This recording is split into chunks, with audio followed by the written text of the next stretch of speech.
Hola, buenos días, buenas tardes o buenas noches a todos, según a la hora que estén viendo este video y escuchando esta prédica. Hoy vamos a estar viendo el pasaje de Primera Timoteo, capítulo 2. Así que vayan buscando este pasaje en sus Biblias y vamos a leerlo juntos. El versículo 1 dice: exhorto ante todo a que se hagan rogativas, oraciones, peticiones y acciones de gracias por todos los hombres. Acá Pablo, el autor de la carta de Primera Timoteo, una carta pastoral, nos invita a orar de todas las formas, ¿no? Habla de rogativas, del hecho de rogar, que es suplicar con humillación, con angustia, con urgencia. Algunos comentaristas dicen que es la oración por uno mismo, al contrario de lo que es la petición se, que tiene que ver más con orar por otro, con la intercesión. La rogativa tiene que ver con la oración por uno mismo, ¿no? Después habla de oraciones, acá podemos interpretar cualquier tipo de charla con Dios, de peticiones, que tiene que ver, como decía, con la intercesión, o con el pedido a Dios personal, pero diferente al ruego, ¿no? Todos creo que sabemos la diferencia entre pedir y rogar, ¿no? El hecho de rogar tiene una connotación más de urgencia, de una situación más apremiante que simplemente pedir. Y después habla de acciones de gracia. La palabra en griego allí es Eucaristía. Esto es interesante porque es la palabra que se toma, por ejemplo, en la Iglesia Católica para hablar de la cena del Señor, de la Eucaristía. Así que es interesante porque la cena del Señor nos lleva a ser agradecidos, ¿no? Son símbolos que nos llevan a agradecer la muerte de Cristo. Pablo nos invita a orar de todas las formas. Pero vamos a empezar a hacerle preguntas al texto. A mí a veces me gusta leer el texto a través de preguntas porque esto nos aclara un poquito un poco más el panorama. Así que Pablo nos dice que oremos de diferentes maneras. ¿Cómo podríamos tener una idea más global de lo que nos está pidiendo Pablo en este primer versículo? Bueno, supongamos que mi hijo Gabriel me dice: papá, ¿me compras una bicicleta? Eso sería una petición, ¿no? Como diría Pablo, pidan, ¿no? Sería una petición común, normal. No hay una urgencia, no es que le está pasando algo, una simple petición. ¿Me compras una bicicleta? Porque mi amigo Nacho tiene una nueva con rueditas que se la regaló su abuela, pero yo quisiera aprender sin rueditas. Ahí tenemos una relación, me está charlando conmigo y me está contando diferentes cosas. Al cabo de unas semanas, yo junto el dinero y le compro la bicicleta sin rueditas, porque quería aprender a andar en bicicleta sin rueditas. Cuando se la voy a dar, me dice: gracias, papá, me encanta, sos el mejor papá del mundo. Eso es acciones de gracia. Está dando gracias porque está sorprendido, porque está contento y me da las gracias por eso. Pero cuando empieza a andar sin rueditas, al principio uno lo ayuda, pero en un momento, para que pueda andar por sí mismo, uno lo va alargando, ¿no? Y allí va dando sus primeras pedaleadas, pero de repente se da cuenta de que va demasiado rápido, que está perdiendo el equilibrio, y allí pega el grito al cielo y dice: papá, por favor, ayúdame que me caigo. Eso es una súplica, ¿no? Eso es una rogativa, como dice Pablo. Un poco para ver a qué se refiere Pablo cuando nos dice que oremos de todas estas maneras. Es lo que comúnmente hacemos en las oraciones sin pensarlo. Pero ¿por quiénes nos está invitando a orar Pablo? Dice: por todos los hombres, por los reyes y por todos los que tienen autoridad. Esto es significativo porque en la época de Pablo, el que gobernaba con mayor autoridad era Nerón. Pablo escribe la carta del 1 Timoteo en el año 61 y lo escribe desde Roma, en su primer encarcelamiento en Roma. Así que sabemos que el emperador en ese momento era justamente Nerón. Nerón era un personaje bastante macabro. Había mandado matar a su madre, mató a sus dos hermanos, mató a su esposa, perseguía a los cristianos para asesinarlos. Se dice también, aunque hay dudas sobre esto, que quemó Roma y echó la culpa a los cristianos de esto. Así que orar por Nerón, a favor de Nerón, para bendecirlo, interceder por él, era toda una prueba de fe. Pablo desde Roma está invitando a la iglesia de Éfeso, que es donde pastorea Timoteo, a que oren por todos los hombres y por toda autoridad. Y podemos preguntarle al texto, ¿para qué? Para que vivamos quieta y reposadamente en toda piedad y honestidad, dice Pablo.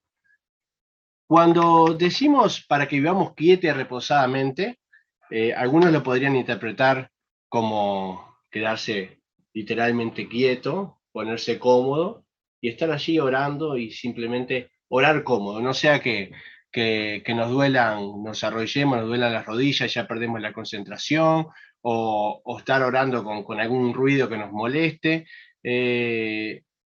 o el hecho de vivir, porque la oración dice para vivir quieta y reposadamente, sería cuestión de no hacer mucha cosa, de quedarnos tranquilos y si podemos no trabajar mejor, quieta y reposadamente. Pero en verdad cuando vamos al texto más original, cuando vemos las palabras en el griego, esto significa de forma pacífica y tranquila, de forma pacífica y tranquila. En toda piedad significa con madurez espiritual, con un respeto sagrado, y honestidad significa solemnidad, firmeza, validez y compromiso. ¿Puede ser que la oración nos lleve a todo esto? ¿Nos lleve a tener una vida más pacífica, a estar más tranquilos, que nos lleve a un crecimiento espiritual, a ser más maduros espiritualmente, a tener firmeza y compromiso en nuestra vida? Es interesante, Pablo dice que haciendo estas cosas podemos vivir de esa manera. La oración nos transforma nuestro carácter. Aquellas personas que viven dándose de frente contra cualquier tipo de liderazgo, así sea en el gobierno, en la iglesia, contra los pastores, los líderes jóvenes, contra los presidentes, los ministros, que viven tirando sus protestas, sus críticas destructivas, es porque no están orando por estas personas de autoridad.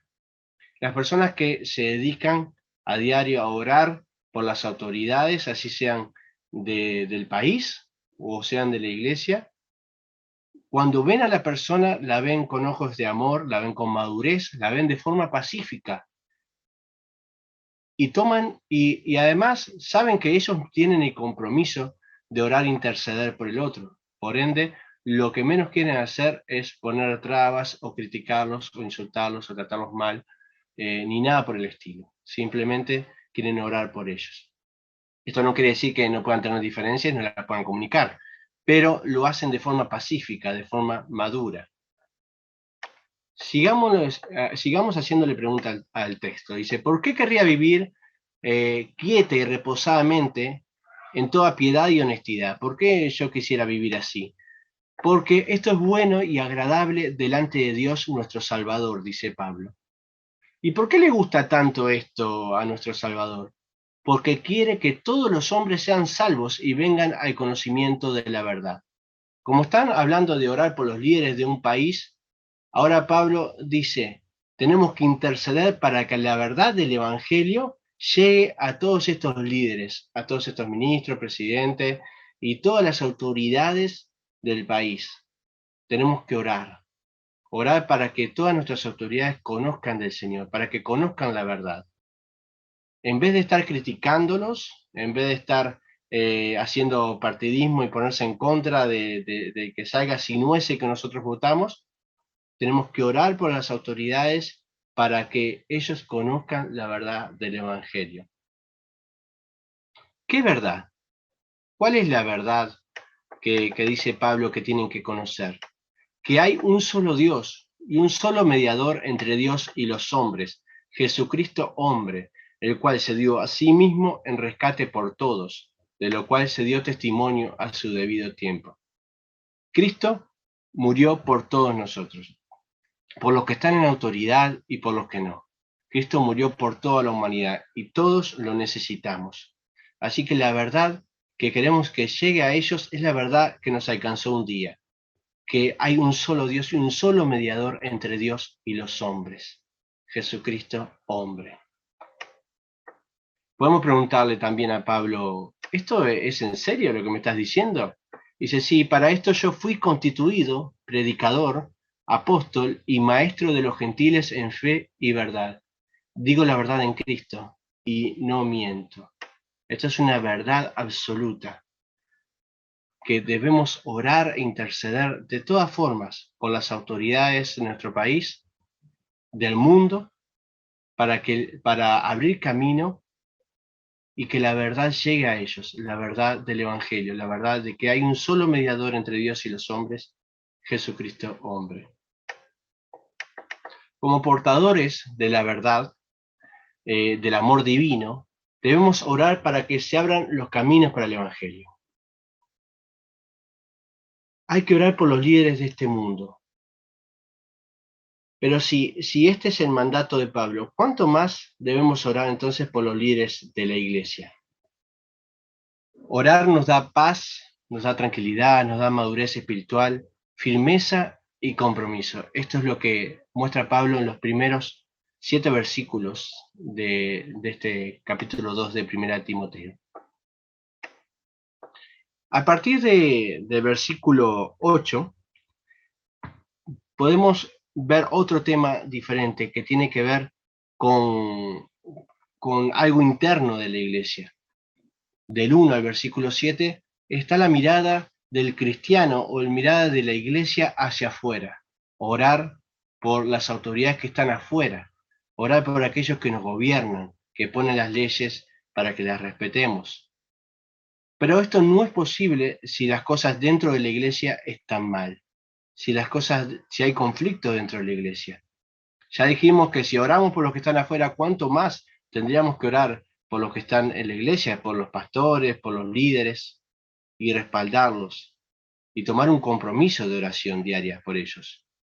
Pero Pablo ahora invita a transformar a la iglesia para poder hacer estas cosas.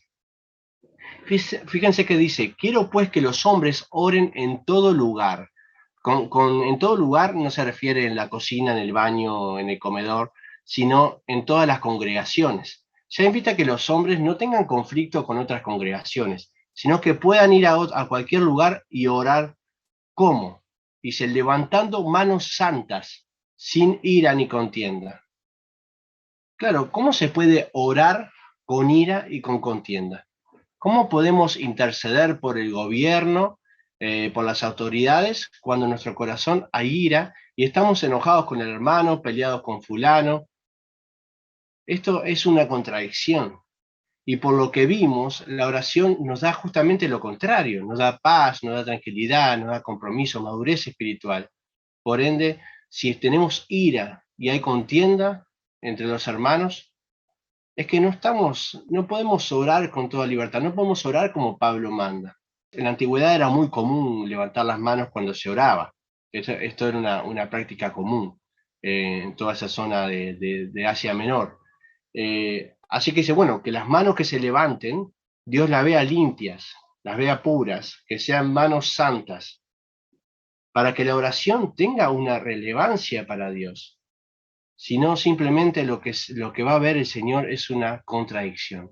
Alguien que ora, pero que no puede mirar, levanta sus ojos al cielo para orar, pero no puede mirar hacia el costado porque está peleado con su propio hermano.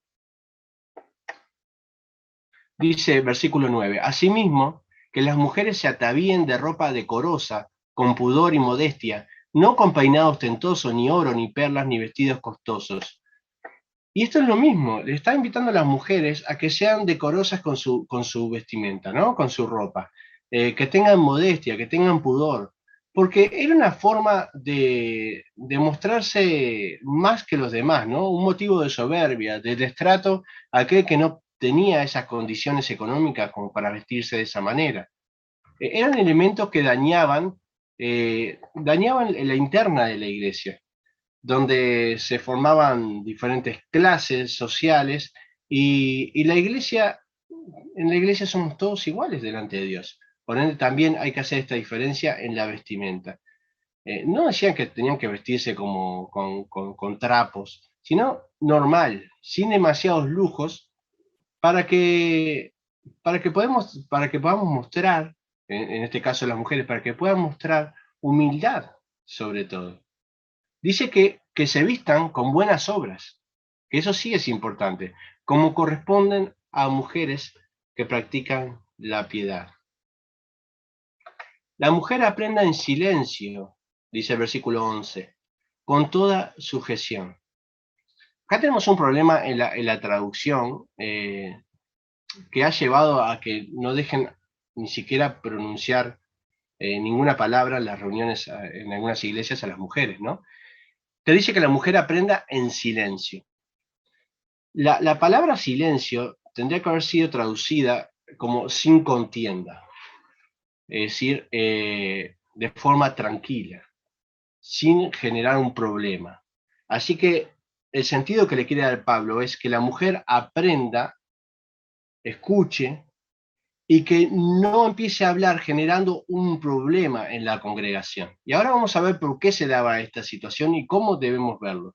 Eh, Tenemos que usar un método de la hermenéutica que nos permita ir al contexto histórico donde Pablo está escribiendo esta carta, la situación histórica en que están y cómo los oyentes iban a recibir el mensaje de Pablo. No podemos verlo de forma literal y fría o de forma dogmática, hacer un análisis dogmático, porque nos va a llevar a errores. Así que vamos a entrar un poquito después a la interpretación del texto.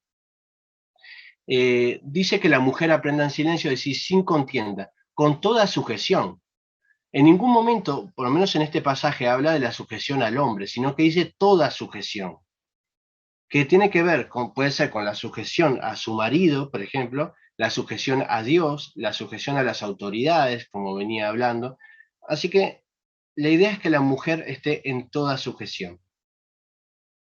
¿Qué es sujeción? Sujeción no es, la persona que se sujeta no es que sea inferior. La palabra misma sujeción tiene que ver con obedecer a un rango que es superior, pero en ningún momento se habla de una superioridad moral, por ejemplo.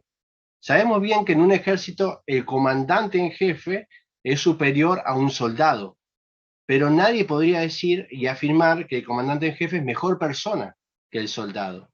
Sin embargo, el soldado tiene que obedecer los mandatos del comandante. ¿Sí? Eso es un poquito la idea. No hay que atribuirle condiciones morales a esto de la sujeción. No es que la mujer sea menos que el hombre, y la Biblia no lo está diciendo en ningún momento. Ni menos que las autoridades, ni menos que su marido, ni menos que a todo lo que se sujeta, ¿no? Así como el hombre también debe sujetarse a las autoridades, amar a sus esposas y demás.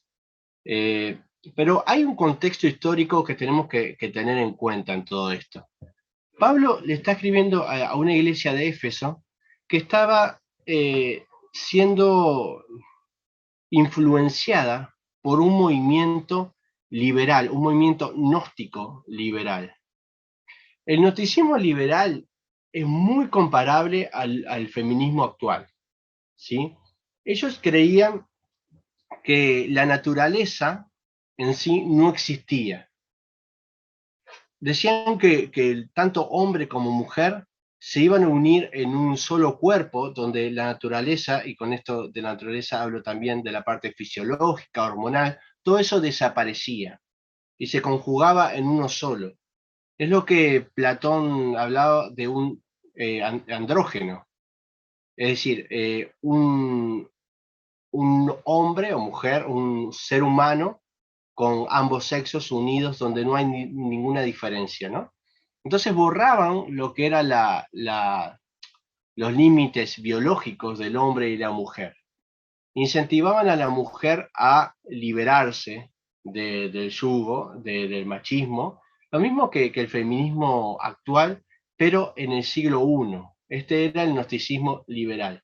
Esto estaba influenciando mucho en las iglesias y Pablo lo que está haciendo es atacando estas doctrinas falsas que estaban viniendo afuera y que estaban conquistando a las mujeres. Fíjense lo que escribe San Ireneo en el siglo II con respecto a este gnosticismo liberal. Había un tal Carpócrates, un líder de este movimiento gnóstico, que estaba alcanzando a las iglesias y San Ireneo lo denuncia. Fíjense lo que dice, los seguidores de Carpócrates, dice, sobre todo de las mujeres y entre estas de aquellas ricas y bien vestidas que con frecuencia procura seducir, ilusionándolas con estas palabras. La mujer ilusionada y turbada por es decir, por Carpócrates, con el alma inflamada por la esperanza de poder, también ella profetiza. Con el corazón que le palpita más de lo necesario, se atreve a pronunciar cosas varias, y por esto se cree de ahora en adelante profetiza y da gracias a Marco, otro líder, que le ha hecho participar de su gracia y procura pagar el favor no solo con regalos de sus bienes, por lo que él ha acumulado también una gran riqueza, sino también mediante la unión, coinonía, del cuerpo, deseando unirse a él bajo todo aspecto, catapanta, a fin de lograr con él la unidad, eis to gen. Bien, resumo esto y en pocas palabras. Estos grupos gnósticos conquistaban a estas mujeres con altos niveles económicos en las iglesias, que se vestían muy bien, que se ponían sus joyas y inculcaban a ellas este liberalismo, ¿no?, de la mujer. El hecho de ver que era igual con el hombre. Igual, con esto hablo de igual también a nivel biológico, fisiológico, que la naturaleza no existía, entonces tenía que levantarse sobre el hombre para poder reclamar esta verdad, ¿no? Y además tenían no solamente eso, sino que al final tenían relaciones sexuales también con estas mujeres y les sacaban sus propias riquezas, ¿no? Esto es lo que denuncia también Ireneo. Así que podemos ver claramente que Pablo está en esta condición. Por eso también le dice a las mujeres que se vistan de forma normal, podríamos decir, o decorosa, y que no se pongan esos adornos con grandes vestidos y más. Justamente los gnósticos iban a buscar a este tipo de mujeres según lo que leíamos de Ireneo. Así que bueno, dijimos que este gnosticismo liberal del siglo I es muy comparable al feminismo actual. Negaban la existencia de la naturaleza y declaraban la igualdad hombre y mujer. No estamos hablando de la equidad, sino de la igualdad hombre-mujer, anulando toda diversidad entre ellos, entre ellas la diversidad fisiológica y hormonal. Dice el versículo 12, no permito a la mujer enseñar. Acá también tenemos que tener cuidado de que esto de no permito a la mujer enseñar, no en el griego no está en forma imperativa, no es un verbo imperativo, sino que es un presente. Tendría que ser traducido como no estoy permitiendo a la mujer enseñar, lo cual nos lleva a que lo que está haciendo Pablo es un pedido singular a la iglesia de Éfeso y no un mandato general, ¿sí? La Biblia, tanto en el Antiguo Testamento como en el Nuevo Testamento, muestra a mujeres enseñando, ¿no? Ahí tenemos en el Antiguo Testamento, por ejemplo, a Miriam, a Débora, a Hulda. Después tenemos en el Nuevo Testamento a Junias, a Priscila, a las hijas de Felipe. Es decir, que esto sería contradictorio, decir que no permite a la mujer enseñar. Pero Pablo lo que está haciendo es tratando de detener este movimiento gnóstico en la iglesia y le dice a la mujer, miren, que la mujer mejor se calle porque había una rebeldía, había un movimiento feminista en la iglesia que trataba de decir sus pensamientos, de imponer su doctrina. ¿Cómo sabemos esto también por el Timoteo? Bueno, si vamos a los primeros versículos de Timoteo, en el capítulo 1, por ejemplo, en el versículo 3 dice, como te rogué, le está hablando a Timoteo, como te rogué que te quedaras en Éfeso cuando fui a Macedonia, para que mandaras a algunos que no enseñen diferente doctrina, ni presten atención a fábulas y genealogías interminables, que acarrean discusiones más bien que edificación de Dios, que es por fe. Así te encargo ahora. Pero si vamos al último, casi el último versículo del libro de Primera Timoteo, el versículo 20, Dice, Timoteo, guarda lo que se te ha encomendado, evitando las profanas pláticas sobre cosas vanas y los argumentos de la falsamente llamada ciencia. Esta falsamente llamada ciencia, esa palabra, es gnosis, justamente del movimiento gnóstico. Ciencia, conocimiento, es lo que es la traducción de la palabra gnosis. Así que Pablo claramente está hablando de este movimiento gnóstico. Dice, no permito a la mujer enseñar, es decir, que no estoy permitiendo que estas mujeres en Éfeso estén enseñando, ni que ejerzan dominio sobre el hombre, sino que estén en silencio. Así que por el contexto histórico, por lo que estaba sucediendo, vemos que esto es un mandato para la iglesia de Éfeso, como también hay un mandato en Corintios por el desorden que había en la iglesia. Así que bueno, tiene que ver con esto de las influencias gnósticas. Por ende, no tenemos que generalizarlo para todas nuestras iglesias.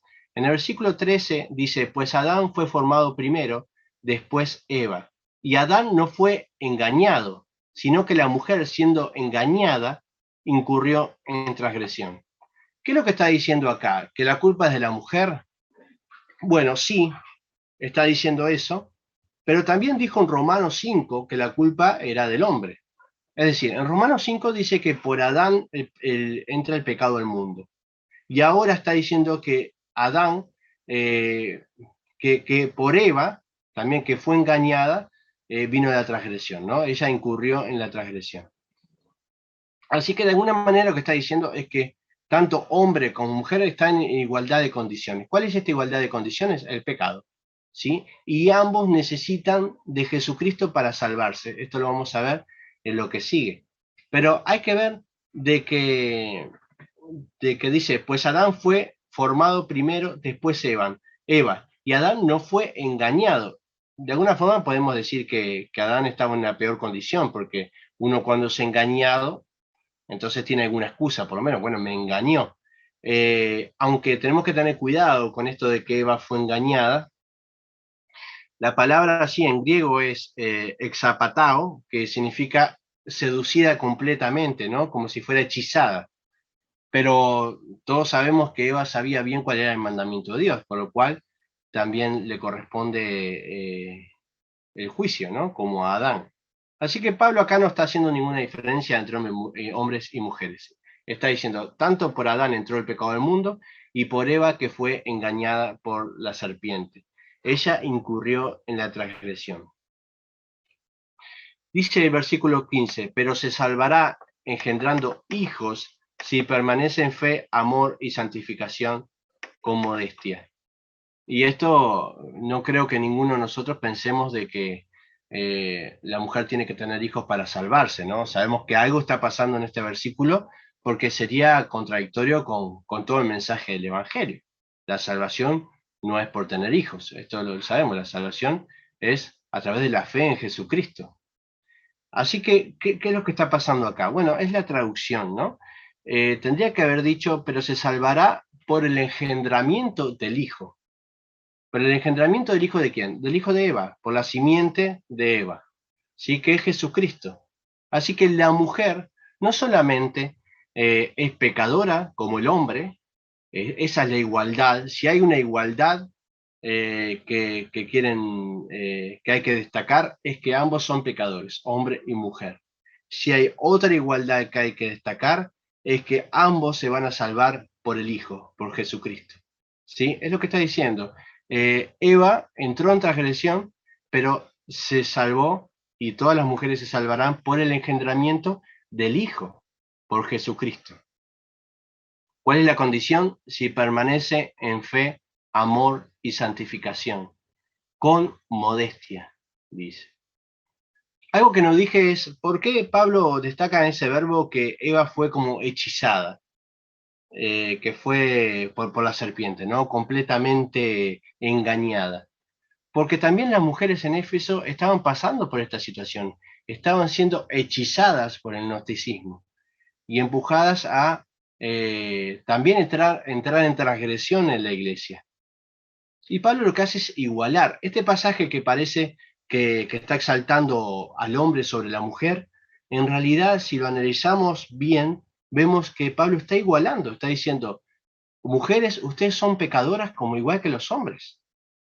Mujeres, ustedes necesitan de la salvación en Jesucristo, igual que los hombres. En eso son iguales.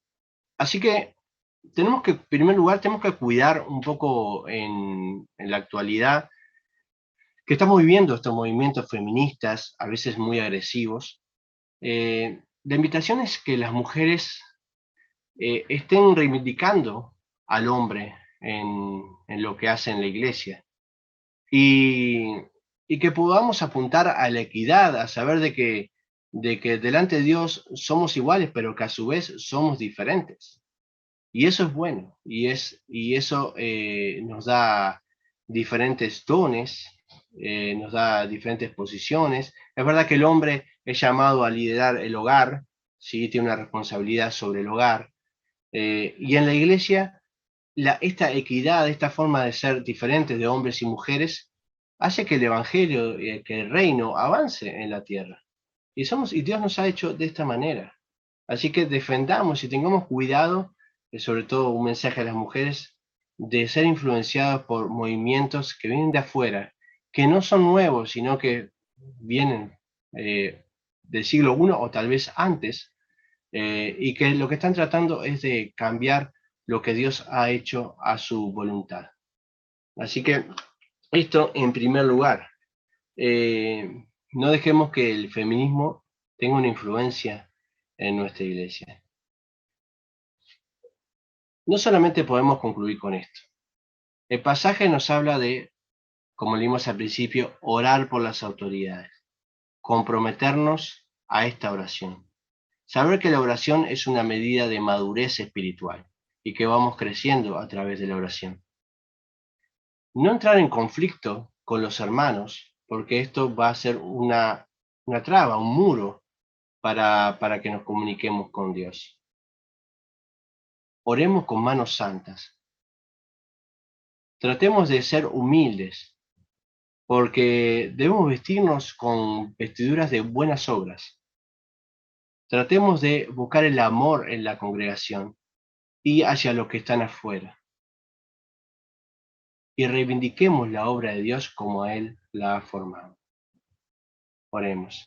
Gracias, Señor, por este pasaje que ha llevado tantas controversias y a tantas discusiones, a tantas medidas a veces dogmáticas que han tomado las iglesias, bueno, siempre cayendo sobre la mujer en ese sentido. Pero Padre, qué bueno es el estudiar tu palabra y ver que hay algo más allí, Señor, que podemos profundizar, que podemos ver diferentes cosas, sobre todo cuál era el propósito de Pablo al escribirla. Gracias, Señor, porque sabemos de que la Biblia no está exenta de los hechos que pasaban en el siglo I, en el contexto de las iglesias. Sabemos que son cartas con consejos pastorales para que todo camine en santidad, Señor, para que todo lo que hagamos en la iglesia te glorifique. Señor, ayúdanos también en estos tiempos difíciles, en este contexto en que estamos, donde hay diferentes movimientos también que van en contra de la obra que tú has hecho, Señor, a tu voluntad, a tu forma. Sabemos que tú haces todas las cosas bien, Señor, y estos movimientos quieren distorsionar esta realidad, decir que no existen diferencias o tratar de empoderar a la mujer y ponerla en un lugar que tú no la has puesto, Señor, donde se borran los límites fisiológicos, hormonales, donde se borran todos los límites naturales, Señor, que tú has establecido. Padre, ayúdanos a ser una iglesia sana, una iglesia donde nos amemos unos a otros, donde procuremos seguir tu voluntad y la verdad del Evangelio. Ayúdanos a orar cada día más e interceder por las autoridades, tanto los que están afuera como por los que están en las iglesias. Ayúdanos a orar y a amar, Señor, porque esto también nos va a evitar el discutir, el quejarnos, el estar siempre protestando. Gracias, Señor, te damos. En nombre de Cristo Jesús. Amén.